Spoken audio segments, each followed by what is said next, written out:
People often ask me, how can you doubt the official version if Osama bin Laden himself appeared several times on television to say, I did it? So I will tell you a little story. However, I can only tell you this story as I am unable to show you anything. We cannot show the images we do have because the owners of this material refuse permission for you to see them.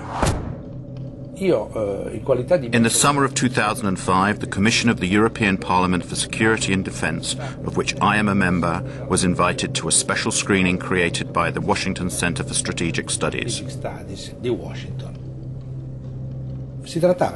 We were asked to watch a film which depicted what would happen in Europe if Brussels was hit by a nuclear bomb.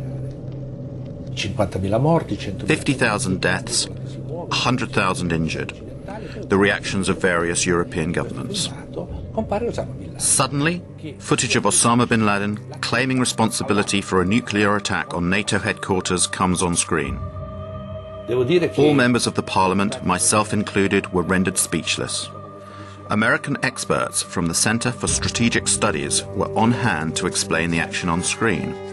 Then a parliamentarian finally said, "Today, we were shown a convincing demonstration of how Osama bin Laden's image can be completely manipulated." Many survivors of bin Laden's terrorist organization, Al-Qaeda. All the Osamas we have seen over the years may never have existed, just as a nuclear attack on NATO headquarters in Brussels has never taken place. Now they're denying us use of these images. No matter, we will go on without them. But people, have a look yourselves. This is an Osama bin Laden from the 7th of September of 2007. Compare him with the other Osamas we have seen in the last few years. Do you believe it is possible that he is getting younger over time? Do you believe it is possible that his beard is darker than before? Do you believe it possible that his nose has grown?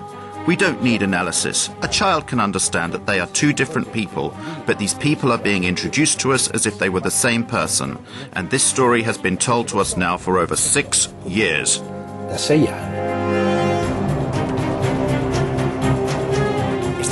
Did bin Laden organize the attacks of September the 11th? And if so, did he do it alone or with someone else? At this point, we must explain the origins of Al-Qaeda. Al-Qaeda è stata fondata. Bin Laden founded Al-Qaeda in 1989 at the end of the war between the Soviet Union and Muslim guerrillas in Afghanistan. E guerriglieri islamici in Afghanistan. It was after that war and not for that war. So who or what were all those Muslim guerrillas supposed to fight? What did Al-Qaeda mean at that time? And this is very interesting. We'd have to go to Robin Cook, the late Foreign Secretary. In the Guardian article, he confirmed that Al-Qaeda was a term that was invented by the CIA, and it had been invented to designate a database of mujahideen that were recruited and trained by the CIA. And he's right, because the Arabic word for database, you just have to add this word.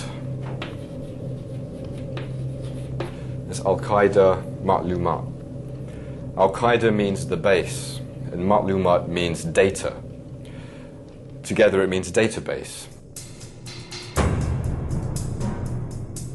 Al-Qaeda is fake. Al-Qaeda is not an organization. Al-Qaeda is only a label. There is no organization like Al-Qaeda.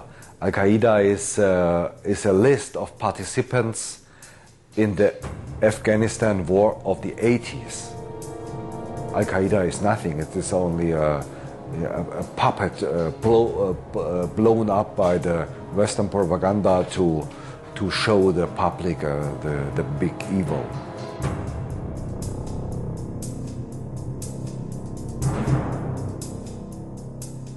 I was chief of the visa section at the American Consulate General in Jeddah between September 1987 and March 1989. During my period there, I was involved in what turned out to be a Visas for Terrorists program with people coming to the consulate recruited by the Central Intelligence Agency and its asset Osama bin Laden.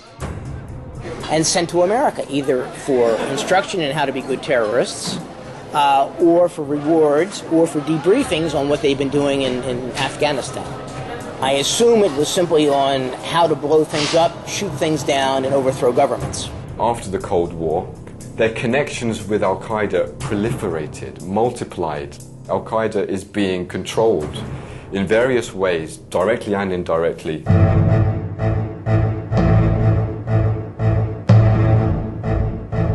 Systematically, Al-Qaeda has been used in various theaters of conflict. So from 1992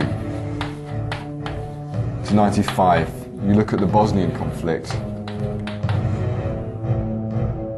I believe that the American government was working with various Arab and Muslim organizations, whether it was Al-Qaeda or whether it was people that became Al-Qaeda, to be trained, to be armed, and to be sent to the Balkans to overthrow Slobodan Milosevic and anybody allied with him. That kind of policy continued in the Balkans all the way up to post-2001.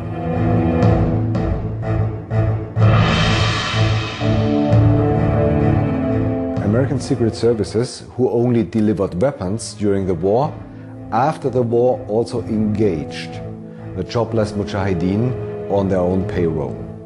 That is a proven fact. There are a lot of testimonies of Mujahideen before German courts.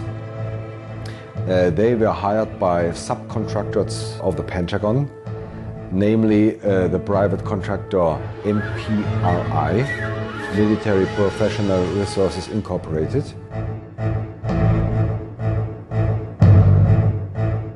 MPRI is formally private, but in fact it's kind of secret device of the US Army.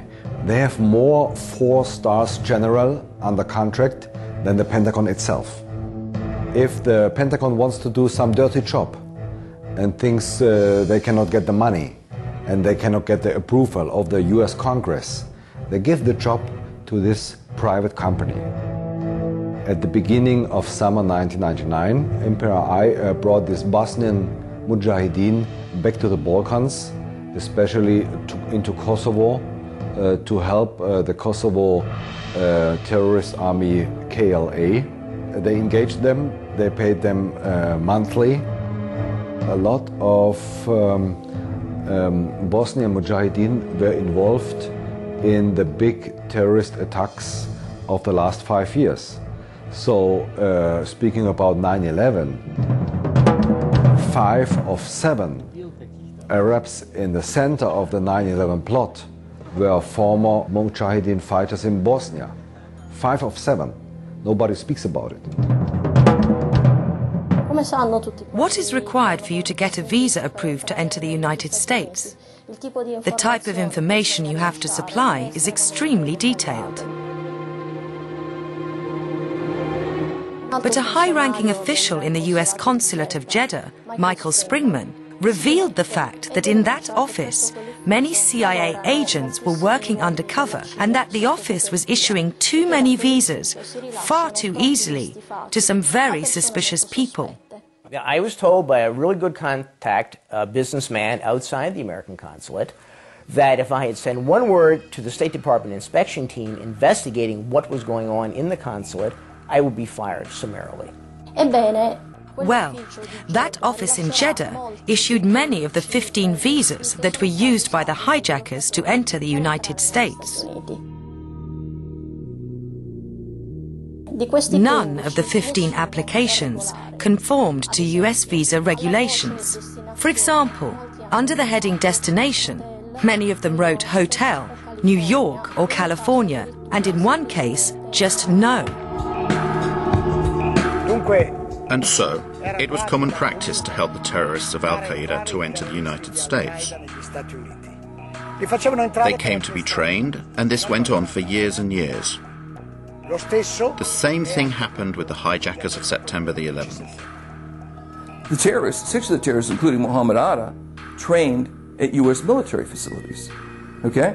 Muhammad Atta went to International Officer School at Maxwell Air Force Base. Maxwell Air Force Base. in Alabama, Brooks Air Force Base in Texas, their contact address, the Pensacola Naval Station in Florida, the Defense Language Institute of the Defense Intelligence Agency in Monterey, California. The hands of intelligence are all over these people. So, to sum up, the main hijackers trained and fought in ex-Yugoslavia, where they were paid by a company of mercenaries that was connected to the Pentagon. Thanks to the CIA, they got entry visas to the United States. Once they were in America, they did everything they could to be recognized and to attract attention to themselves, since they were sure of their impunity. They trained in American military bases and went to flight schools, although they didn't learn to fly.